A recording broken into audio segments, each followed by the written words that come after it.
Hello everyone. இன்றைக்கி நம்ம வீட்டில் ஸ்வீட் பொட்டேட்டோ வச்சுட்டு குழி பணியாரம் செஞ்சுருந்தோம். அது எப்படி செய்கிறதுன்னு இந்த வீடியோவில் நீங்கள் பார்க்கலாம். அதுக்கு 2 சக்கரவள்ளி கிழங்கு எடுத்து குக்கரில் 2 விசில் வர வரைக்கும் வேக வச்சு எடுத்துக்கோங்க. அது வெந்ததும் தோல் எல்லாமே எடுத்துட்டு ஃபில்டர் மாதிரி ஏதாச்சும் ஜல்லடை இல்லைன்னா ஃபில்டர் எடுத்து அது நல்லா நார் இல்லாமல் வெறும் பேஸ்ட் மாதிரி இருக்கிற மாதிரி எடுத்து வச்சுக்கோங்க.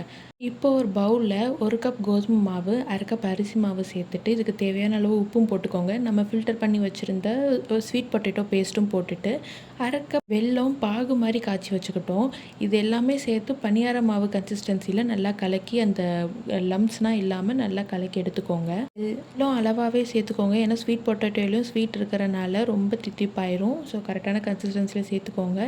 இது எல்லாமே நீங்கள் பணியார சட்டியில் பணியாரம் மாதிரி போட்டு எடுத்துட்டிங்கன்னா உங்களுக்கு டேஸ்டியான ஸ்வீட் பணியாரம் ரெடி. இது வீட்டில் ட்ரை பண்ணி பாருங்கள், எப்படி இருந்துச்சுன்னு சொல்லுங்கள். தேங்க்யூ ஸோ மச் ஃபார் வாட்சிங். பை.